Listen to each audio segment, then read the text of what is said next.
2008 मध्ये आम्ही प्लॉट घेतला राष्ट्रवादीला. तर ते गिरजाबाई किरटकरकडून. तर मग ते आम्ही काही दिवस येणे जाणे करत राहत होतो आम्ही. त्यानंतर ते दुसऱ्यांनी घेतला तर आम्हाला माहीतच नाही जोशीने. मग आम्ही त्याच्यानंतर जाऊन पाहिलं तर पूर्ण त्यानं लेवल करून ठेवली ती जागा. लेवल करून ठेवल्यानंतर ते आमचे गाडूंचे गोटे गिटे होते ते सर्व फेकफूक करून आपलं कंपाऊंड केलं त्यानं. आणि नंतर आम्ही गेलो तर त्यानं 10-12 पोरं आणले ते आम्हाला मारायला. पहा, आम्ही 18-19 जण लोक होतो तेव्हा.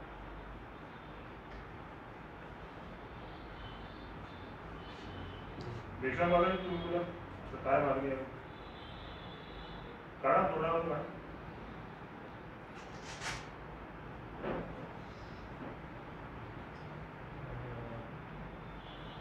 आमचे त्या जागेवर 3 प्लॉट आहेत.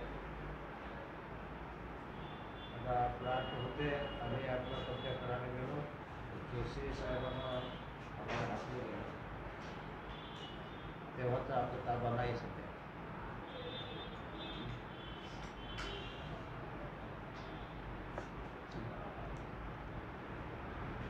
2008-9 मध्ये आम्ही प्लॉट घेतले होते गिरजाबाई किरकोळ यांच्याकडनं. सर्वे नंबर 14/3 मधनं मोहदा वडगाव येथील. तर त्यावेळेस जी आम्ही जागा घेतली होती ती नोटरीद्वारे घेतलेली होती आणि आम्ही एकूण थोडा प्लॉट धारक आहोत. तिथील एकूण 19 प्लॉट आहे आणि ती घेतल्यानंतर साधारणतः ती जंगल एरिया असल्यामुळे आम्ही फक्त वॉल कंपाऊंड करून तारेचं कुंपण करून ठेवलेलं होतं. आणि नंतर आमच्या लक्षात असं आलं की ते आमचे एजंट जे होते ज्यांच्या मार्फत आम्ही प्लॉट घेतले होते त्यांनी आम्हाला असं कळवलं की तुमचे हे पूर्ण शेत विकण्यात आलेलं आहे आणि त्यावेळी कुणी दुसरा व्यक्ती कब्जा मारून बसलेला आहे. त्यावेळेस आम्ही गेलो होतो तिथे त्या पोझिशनवरती बघितलं की खरंच त्या व्यक्तीने पूर्ण त्या जे लेआउट आहे पूर्ण दगडं साफसफाई केलेली आहे आणि तो व्यक्ती पण तिथे हजर होता. आणि त्यावेळी त्याला जाब विचारला की तुम्ही असं का बरं केलं. तर त्यांनी म्हटलं की नाही म्हणे आता ही पूर्ण शेती माझ्या मालकीची आहे म्हणजे तुमचे आमचे काही अधिकार नाही म्हणे. तर आम्ही म्हणलं आम्ही पण नोटरीद्वारे प्लॉट घेतला आहे म्हणलं. परंतु ज्यावेळेस आम्ही नोटरीद्वारे प्लॉट घेतला होता तर आम्ही वारंवार ते गिरजाबाई किरटकर आणि इतर त्याच्या 3 बहिणी आहेत त्यांच्याकडे आम्ही मागणी केली होती की तुम्ही आम्हाला रितसर रजिस्ट्री करून द्या. परंतु त्यावेळेस त्यांनी ती टाळाटाळ केली. आज करू उद्या करू नंतर करू मी मरण पावली का जमीन ज्याची ते आहे वगैरे वगैरे कारणं देऊन त्यांनी टाळाटाळ केली. तर यामध्ये आमची ती रितसर रजिस्ट्री होऊ शकली नाही. परंतु आम्ही मग त्या जोशी ज्यावेळेस आले 2018 मध्ये वगैरे तर तेव्हा आम्ही जेव्हा गेलो होतो त्यांच्या समोरासमोर तर त्यांनी काही गुंड प्रवृत्तीचे लोक त्यावेळी आणले होते आणि त्यांनी आम्हाला हेच म्हटलं की तुमची ही जागा कशी आहे. मी आज जी जागा घेतलेली आहे आणि इथे माझी रजिस्ट्री झालेली आहे तर तुमची कशी ती जमीन आहे. तुम्ही इथे ताबा करून बा किंवा काय करून बा माझ्याशी गाठ आहे अशी त्यावेळी त्यांनी आम्हाला धमकी दिली होती. तर आम्ही हे मध्यम आणि गरीब वर्गातील असल्यामुळे आम्ही त्यांच्याशी तितकासा टिकू पाहिलो नाही. आम्ही तिथे टिकू शकलो नाही. आणि नंतर 2018 मध्ये आम्ही रितसर पोलीस कंप्लेंटसुद्धा केलेली होती. परंतु त्याचा काही तितकासा आम्हाला पुरावा मिळाला नाही. पाठबळ मिळालेलं नाही त्यांचं. त्यांनी काही म्हणजे आम्हाला असं काही रितसर काही समोर त्याची काही प्रोसेस झालेलीच नाही. 2018 मध्ये आम्ही वारंवार 2-3दा गेलो. 10 मध्ये 8-9-10 या कालावधीमध्ये मागे पुढे घेतला पण 1 वर्षाने. आता तुम्ही हे जे कंप्लेंट केली आहे इथे दुर्गापूर पोलीस स्टेशन मध्ये मग पीआय इथं तुम्ही गेलाय किंवा पीआय सांगत आहे की तुमची चुकी आहे याची चुकी नाही परंतु तुम्ही तेव्हाच त्यांना हे का नाही म्हटलं की बा आम्ही रजिस्ट्री करून देत नाही त्याच्यावर का तुम्ही ऍक्शन नाही. बिलकुल साहेब तुमचं म्हणणं योग्य आणि हां बरोबर आहे ना. हां तर ही गोष्ट पण आम्ही त्यांच्या निदर्शनात आणून दिलेली आहोत. परंतु आमचा एक कमजोर बाजू अशी की आम्ही गरीब आणि मध्यमवर्गीयातून आहोत. आज कुठलाही ऑफिसर आम्हाला म्हणजे एंटरटेन करणे किंवा आमचे म्हणणे समजून घ्यायला तयार नव्हतं. त्याचप्रमाणे त्यांची भूमिका त्यांनी तशीच घेतलेली होती. आम्ही त्याच्यामध्ये 3-4दा गेलेलो होतो. त्यांना सांगितलं की सर म्हटलं आम्ही नोटरी केलेली आहे नोटरीद्वारे घेतलेली आहे. तर म्हणजे तुम्ही ज्यावेळी जागा घेतली त्यावेळी तिथे तुम्ही घर बांधलं का बरं नाही.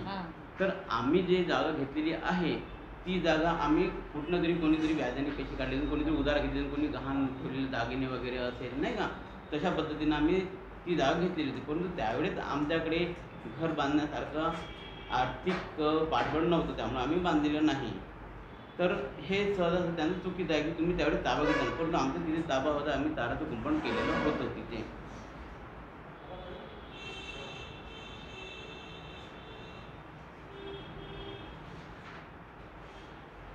इतक्या वर्ष तुम्ही 2018 घेतला आहे. त्यानंतर तुमची प्रोसेस केलीच नाही त्यानंतर. 18 मध्ये केली होती पुष्कळ वेळा केलं. 2000 करण्याचा प्रयत्न केलाच नाही. पुष्कळ आमचे वेळा गेलो. आम्हाला असं वाटलं सर की आमचे फ्लॅट आहेत घेतलेले ती आहे. आम्ही अधूनमधून जाऊन पाहत होतो, पण 2013मध्ये त्यांनी रजिस्टरी केली, त्याच्यामुळे मग तो पूर्ण लेआउट पूर्ण गोटे वगैरे उचलून टाकले त्यांनी. मग आम्हाला माहीत झालं की 2013पासून हे असं सुरू आहे. त्या बायांनी दुसऱ्यांना शेत विकून टाकलं आहे लेआउट. मग आम्ही जाऊन तेव्हापासून पाहत होतो. 2018मध्ये आम्ही पोलीस कंप्लेंट बी केली होती, पण तिथं आम्हाला काही प्रतिसाद मिळाला नाही. आणि जोशी हा आम्हाला त्या लेआउटमध्ये पाय पण ठेवू देत नाही 2018पासून. नाही, त्यांचं असं विचारणं आहे हम्म. की या काळात तुम्ही त्या बाईकडे गेले का, तिला विचारलं का आम्हाला रजिस्टर करून दे? हो, नाही हो. गेले. 2018मध्ये गेलो होतो सर. त्याच्या अगोदर हो, त्याच्या अगोदर बी अधूनमधून आम्ही जातच होतो. अधूनमधून जात होतो आम्ही. तर ते म्हणत होती की मी पडून जात आहे का, मी मरत आहे का, करून देईन ना, जमीन आपल्या जागेवर आहे ना, अशी म्हणायची ती. आता काय मागणी आहे तुमची? आता आमची मागणी हेच आहे की आमचे फ्लॅट आम्हाला वापस द्यायचे. नोंदणी तुम्ही असं लिहिलं की पोलीस तुमचं ऐकून घेत नाही. आता तुम्ही कोणाकडे जाणार? शिक्षकांकडे गेले होते. एसपीकडे गेले होते का? गेले होते तर त्यांना काम दिलेलं काय आहे. म्हणणार? त्यांना तर एक कंप्लेंट दिलेली आहे आम्ही. तर ते म्हणे की आम्ही ॲक्शन घेऊ म्हणे यावरती. असं बोलले ते. काय अजून दाखल झालं? नाही झालेलं आहे. ये जमीन जो है नोटरी एक है 19 प्लॉट नोटरी द्वारा विक्री करून दावा पावती दिली. ये क्या मैटर क्या है? एक्चुअली सर वहाँ पे ऐसा हुआ है कि उन्होंने जो हमें नोटरी करके दिए थे, तो उसी टाइम उन्होंने और लिए बोले थे कि आज से ये ज़मीन आपका ताबा है, आप इस पे घर बनाइए, जो करना है वो कीजिए. बट उस समय हमारे पास में इतना फाइनेंशियल बैकअप नहीं था कि हम वहाँ पे घर बना ले. और दूसरी बात ये है कि वहाँ पे जंगल एरिया भी था. चले जाओ. वही है, 7 बारह की जगह नहीं रहेगी तो रजिस्ट्री नहीं होगी ना. नाही बंद थी. बंद थी रजिस्ट्री बंद. रजिस्ट्री बंद थी. ऑफिशियली रजिस्ट्री होत नव्हती. नाही, नाही, बंद. ऑफिशियली रजिस्ट्री होती.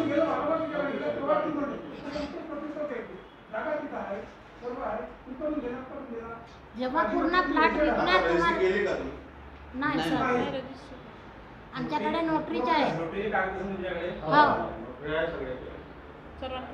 म्हणजे जर पेशवे आता तुम्ही तक्रार केली, हां. तिथे तुम्ही त्याला सांगितलं का आमच्याकडे आम्ही जोडल्या पण आहे सर. ती नोटऱ्या तक्रार आहेत, केलेली आहे, तिथे जोडल्या पण आहे आम्ही नोटरी. नोटरी जोडलेली आहोत. हो. ते म्हणायची की 7-12 तेव्हा करून देणार जेव्हा पूर्ण लेआउट विकणार तेव्हा करून देणार. आणि तिचे 19च प्लॉट विकले होते. जेव्हा तिने दुसऱ्याला विकले त्याला सांगितलं की इथून 6 प्लॉटच विकले आहे, मी हा पूर्ण तुम्हाला लेआउट देते असं सांगितलं. म्हणून त्यांनी घेतलं.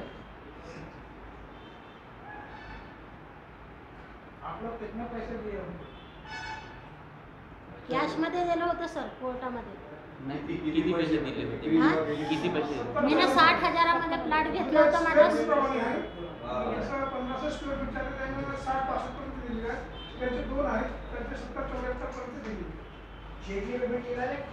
नगदी गेली. नगदी cash.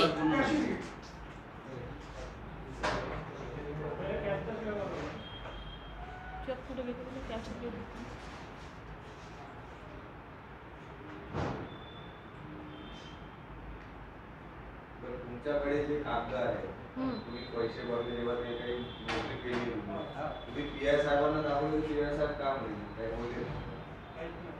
काही नाही, तुम्ही दाखवले ना? हा दाखवलं त्यांना. पूर्ण झेरॉक्स काढून दिल्या त्याच्याकडे. तोडलेले आहे किंवा प्लॉट सर्वांसाठी व्यवस्था तोडलेली आहे. दिलेली आहे.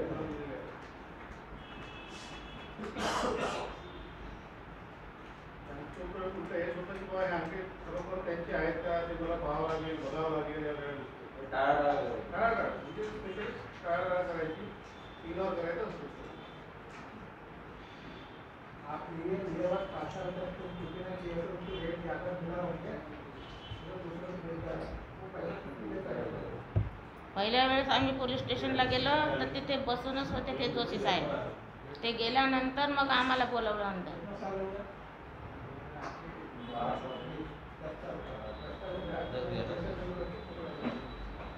नहीं, उनका ये नहीं कि प्लॉट का रेट चला उसके हिसाब से बस पैसा तो ये पूरा बनेगा नहीं, तो ऊपर है। और ज़्यादा कोई बोल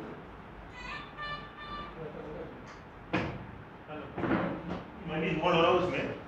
तो कारण ऐसा है कि वासनिक जो है वो भी प्लॉट धारक है वहाँ पे, उसने थूल से वहाँ प्लॉट खरीदा, रीपरचेस हुआ और थूल को जो बाई ने बेची थी। वासनिक मेरा बचपन का दोस्त होने की वजह से मेरे पास में आया और तो मैंने उसको मदद करने के लिए पता किया कि क्या क्या हो सकता है, क्या क्या नहीं हो सकता है। तो ये अगर गलती से हुई हुई बात रहती तो समझ में आता कि चलो गलती हुई है। ये पूरा ध्यान में आया है कि ये इंटेंशनली किया गया है भाइयों के द्वारा और वो जोशी के द्वारा मिलके, क्योंकि भाइयों को मालूम था मैंने बेची हूँ, जोशी को मालूम था भाइयों ने बेचा है, उसके बावजूद इनके पैसे लेने के बावजूद उन्होंने जोशी को अलग से नोटरी करके दी और जोशी का उस टाइम से लेकर आज तक ये बोल रहा है तुमको तुम्हारे पैसे वापस दे दूंगा। तो 2008 में उस प्लॉट की कीमत 50,000 थी, आज वहां पे प्लॉट की कीमत 5 लाख से 6 लाख रुपए है। तो ये आज 50,000 वापस लेके क्यों चुप बैठेंगे? तो ये जोशी का ऐसा रिकॉर्ड आपको कोर्ट में मिल जाएगा। सिस्टर कॉलोनी में भी ऐसा एक वाकया हुआ था। विजयवर जी तुम्हें बोलत होते, वहां पे उसने कहते कब्जा करने की कोशिश किया, तब उसको वहां के लोगों ने मार के भगाए थे और अभी उसका रहता घर है पड़ोली में। तो पड़ोली में रहते घर पे बाजू वाले ने केस किया है कि मेरे घर पे मेरे जमीन पे कब्जा किया है। जोशी पहले कोयला व्यापारी था, उसका व्यापार बंद होने के बाद में जोशी ने यही धंधे शुरू किया है और वो पूरी तरह से भू माफिया की तरह चंद्रपुर में एक्ट कर रहा है। 3 किस्से तो हमको मालूम पड़े हैं, मगर शायद और पता नहीं कितने किस्से जो हमको मालूम नहीं पड़े हैं। तो ये मैटर इसलिए बड़ा बन जाता है। एसपी साहब को भी इन लोगों ने मिलकर डेपुटेशन दिया है। एसपी साहब ने कहा है कि मैं ध्यान दूंगा, मगर दुर्गापुर पुलिस स्टेशन के थानेदार से इनको जिस तरह से सहकारी की उम्मीद थी वैसा नहीं मिल रही है और इस वजह से इन्होंने अभी प्रेस में आना तय किया। शायद पब्लिकली बात आएगी तो कुछ इनको फायदा होगा और इस वजह से आप लोगों तक आए हैं। अभी कितने लोगों ने घर बना के वहां किसी ने नहीं बनाया।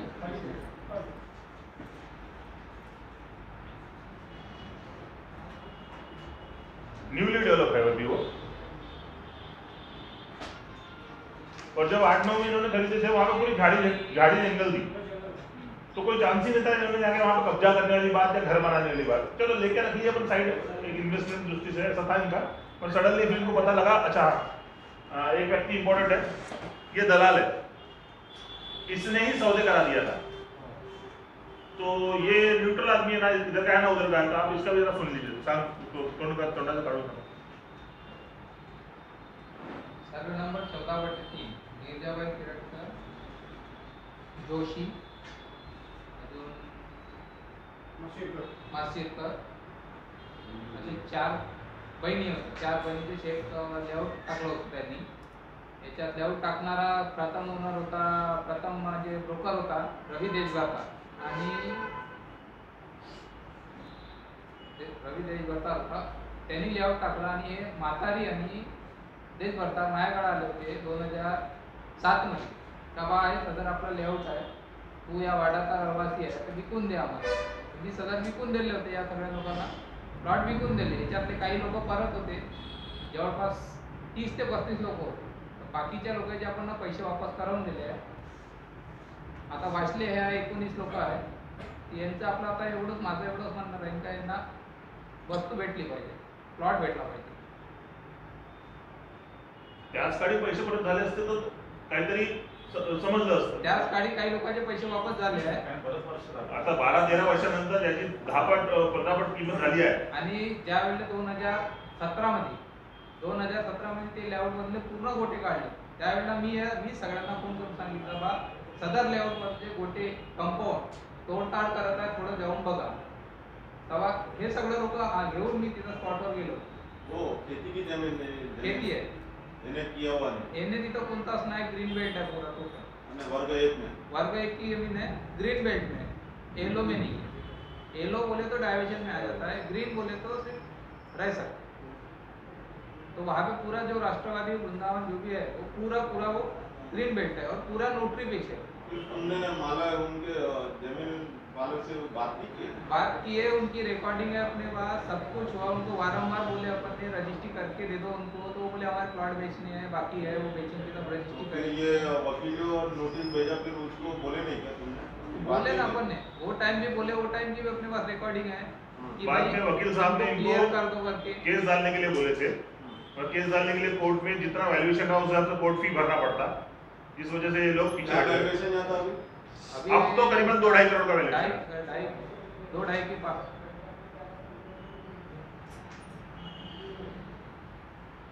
कम से कम इनको लग रहे थे 70 या 80 हजार रुपये लग रहे थे कोर्ट में भरने के लिए, तो वो उनके पास नहीं था वो, तो इसलिए वो काम रुक गया वहीं पे. लोकांना ते पैसे मिळाले बाकी लोकांना भेटले आहे. नोटीस नव्हती केली. नाही 30 लोकांना नोटरी गेली होती, 30 पैकी बाकीचे वापस झाले आहे पैसे. उर्वरित लोक 19 वाचले, 19 लोकांना अजून पैसे मिळाले नाही. त्या अभी जो बेच रहे हैं वो खेती के मालक लोग बेच रहे हैं कि बीच के दलाल लोग? जोशी बेचते. जोशी ने भी अभी और एक नया बंदा इंट्रोड्यूस किया है.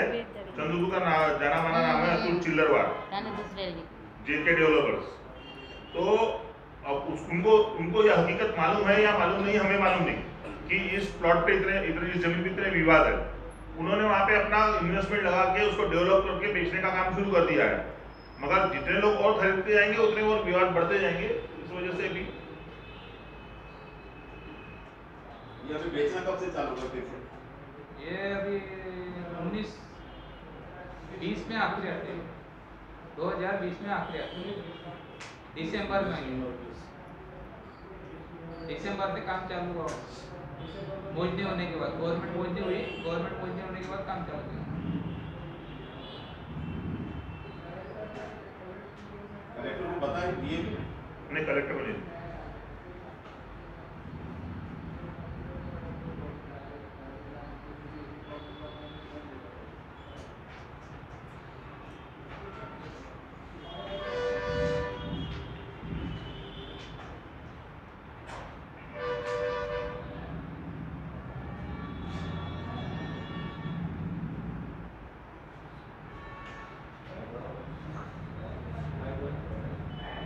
ठीक है, थैंक यू.